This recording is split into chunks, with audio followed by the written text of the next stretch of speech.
peixe. O peixe. Ó.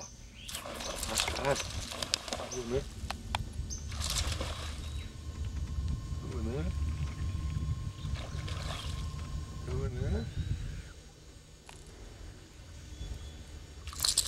Viu, né? Vai ao largo, vai pra fora, Tatá. Vai pra fora pra gente não afugentar o pesqueiro. Pra fora, Tatá. Vem.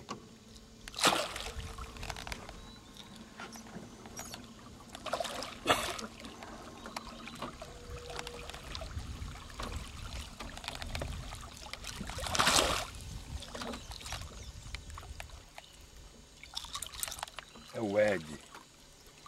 O Ed não é mole. Olha que linda, Marcão. Vamos tentar tirar essa.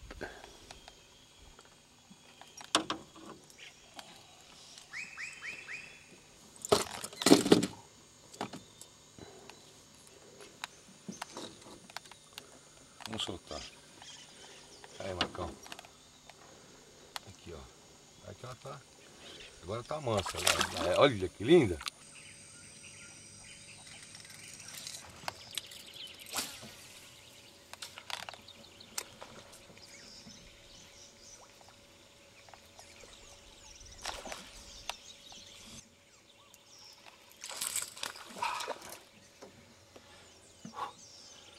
Gente, batedeira infernal.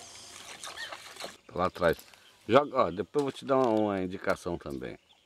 Pode falar, Marcão. Vai falar agora. Aquele pau lá, atrás desses galhos. Tá vendo? Aquele torto? Torto. É. Um pouquinho pra frente.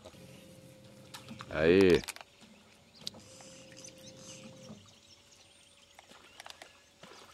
É grande.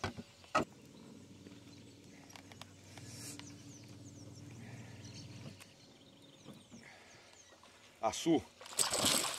Nossa. Açu lindíssimo, gente. Lindíssimo. Nossa.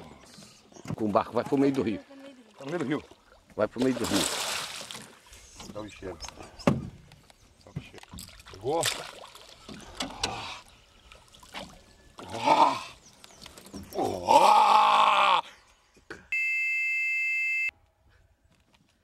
De pegar esse açu aqui, eu não tô me contendo de alegria. Que lindo açu, gente. Acabamos de pegar na João Pepino e vamos liberar o monstro. Aí nosso piloteiro ali, ó, Tatá. Grande Tatá. Vamos lá, Tatá. Nossa senhora, que monstro, cara. Nossa. Peraí. Ele tá forte ainda, gente, não tá? Olha só que bocudo. Esse, minha gente, é o famoso peixe Janjão. Aí, gente, aí. Falou, Janjão. Obrigado.